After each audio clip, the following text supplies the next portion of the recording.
Dedi, sekarang sudah jam 7 pagi. Ayo kita main di luar. Davi berkata dengan bersemangat. Bagaimana kalau kita sarapan dulu? Baru setelah itu kita pergi bermain, oke? Ivan bangun kemudian mencuci mukanya sebelum turun ke dapur. Yeay! Anak kecil itu berteriak kegirangan. Memegang tangan Ivan, keduanya berjalan ke dapur. Mereka menyiapkan bahan-bahannya sendiri dan mulai membuat sarapan. Para pelayan serta koki menatap keduanya dengan keheranan. Tapi karena ada tuan muda Dev di sana, jadi mereka hanya diam saja. Betapa kagetnya Ivan ketika dia membawa pie apel yang baru saja keluar dari oven ke meja makan. Dan ternyata di sana semua anggota keluarga sudah berkumpul. Apa yang kamu lakukan, sayang? Tersenyum, Pak Danu bertanya kepada cucunya, Devi. Ibu Eva juga mengalihkan pandangannya pada anak kecil tersebut. Membuka kedua tangannya, dia memberi isyarat pada Devi untuk duduk di pangkuannya. Iya, dia menyayangi anak itu seperti anak kandungnya sendiri. Tadi aku membuat pie apel dengan Didi, ucapnya sambil meminta piringnya. Ivan mengangguk dan meletakkan piring di meja. Kelihatannya enak. Apa nenek boleh mencobanya? Mata Ibu Eva berseri-seri setelah melihat pie apel buatan Ivan. Mengangguk, Davi memberikan suapan 1 sendok kecil untuknya. Oh my, rasanya enak sekali. Apa kamu sendiri yang membuatnya, Van? Ibu Eva menolehkan pandangannya pada Ivan. Pie buatannya ini rasanya enak dan lembut di mulut. Iya, Nyonya, saya sendiri yang membuatnya. Ia menjawab dengan ramah. Boleh aku meminta resepnya? Wanita itu bertanya dengan malu-malu. Dia memang suka memasak, tapi setelah menikah dengan Pak Danu, dia tidak membiarkannya masuk ke dapur. Suaminya ini benar-benar memperlakukannya seperti seorang ratu. Ivan tersenyum dan menganggukkan kepala. Apa yang tidak bisa kamu lakukan? Rosa memutarkan bola matanya. Selesai sarapan, Ivan mengajak Davi bermain di taman belakang. Mereka asik membuat boneka dari salju. Dari balik jendela ruang keluarga yang besar, Pak Danu dan istrinya memperhatikan keduanya dengan tatapan yang hangat. Dia sangat mencintai Davi, ucap Ibu Eva dengan nada suara yang lirih. Ya, aku juga bisa melihatnya. Dia terlalu sempurna untuk putriku. Tapi aku takut Rosa akan terluka lagi seperti dulu. Aku juga, tapi menurutku pemuda ini berbeda. Pak Danu mengembangkan senyumannya ke arah Ivan. Dari balkon kamarnya, Rosa melihat keduanya bermain. Dia senang bagaimana Ivan memperlakukan Davi seperti anak kandungnya sendiri. Dia juga senang bagaimana pria itu menunjukkan keseriusan padanya. Tapi entah mengapa dia merasa hatinya belum siap untuk menerimanya. Bekas luka dari masa lalu sepertinya masih ada, sehingga dia takut untuk memulai hubungan yang baru. Sudah jam 12 malam, tapi Rosa belum juga datang ke kamarnya. Ia masih seperti malam-malam yang dulu. Gadis itu akan menyelinap masuk ke kamarnya saat tengah malam dan tidur di sampingnya. Tapi kali ini alasannya bukan karena ia tidur sambil berjalan, melainkan ia takut tidur di kamarnya sendiri ketika berada di kastil ini.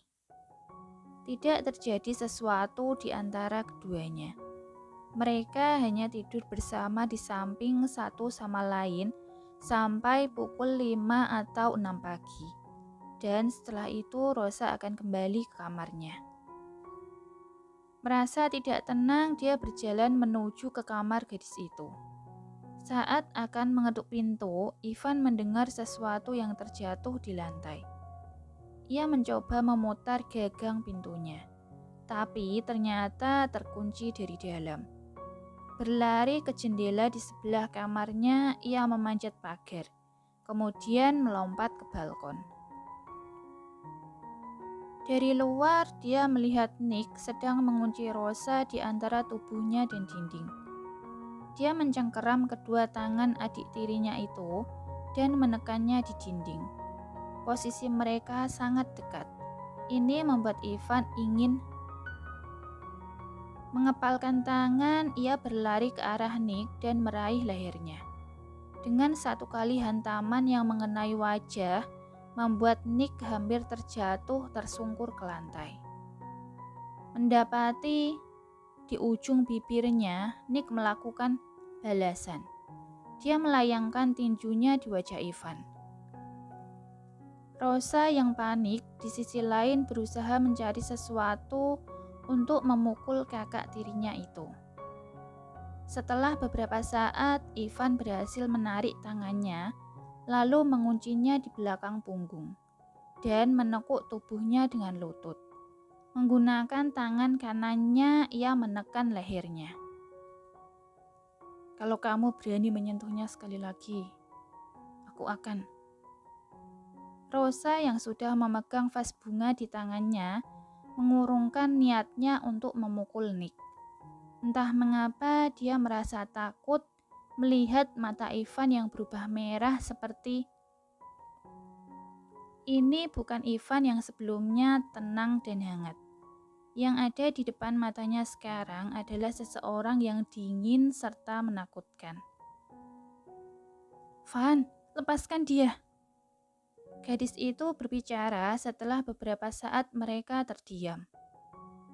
Ivan segera mengalihkan pandangannya pada Rosa dan seketika tatapannya berubah lembut.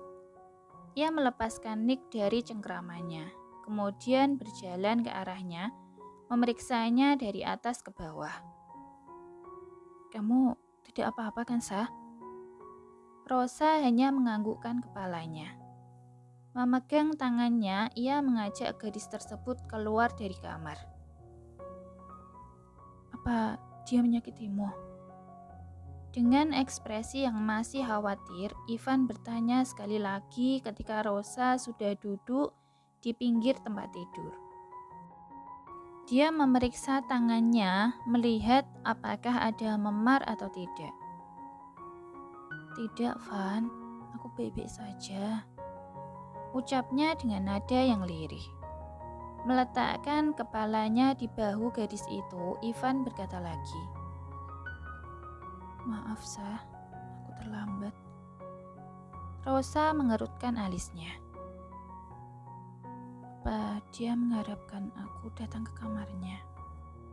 Apa tadi dia mencariku untuk membawaku ke sini? Menutup matanya, ia berusaha untuk tetap tenang. Tidak apa-apa, aku benar-benar baik-baik saja kok. Ia mengusap punggung pria yang kini tertunduk lesu itu dengan lembut. Menatap matanya, Ivan bertanya sekali lagi. Mengapa dia melakukan itu padamu? Dia ingin mengatakan sesuatu tentang masa laluku. Tentang bagaimana Ken dan siapa wanita itu. Tapi aku menolak. Aku tidak ingin mendengarnya. Tapi dia terus memaksaku, menekan tubuhku ke dinding. Dan saat itulah kamu datang. Dia menjelaskan apa yang sebenarnya terjadi. Sa, jangan membuatku takut seperti itu lagi. Mata mereka bertemu. Dari tatapan matanya, ia tahu kalau Ivan memiliki perasaan yang tulus padanya. Posisi mereka sangat dekat sekarang. Merasa canggung, Rosa berdehem sedikit. Bisakah kita tidur sekarang? Aku lelah. Tersenyum, Ivan menjawab. Tentu sah. Keduanya berbaring di tempat tidur dan menghadap ke langit-langit. Sah, mengapa kamu tidak mencoba untuk mendengarkannya? Itu sudah masa lalu. Aku tidak ingin tahu apa-apa lagi tentang dia. Rosa menjawab. Ngomong-ngomong, mengapa kamu tidak cemburu saat kita membicarakan dia? Dia penasaran mengapa Ivan tetap tenang ketika mereka membicarakan tentang mantannya. Bahkan bukan sekedar mantan pacar biasa, tapi mantan tunangan tepatnya.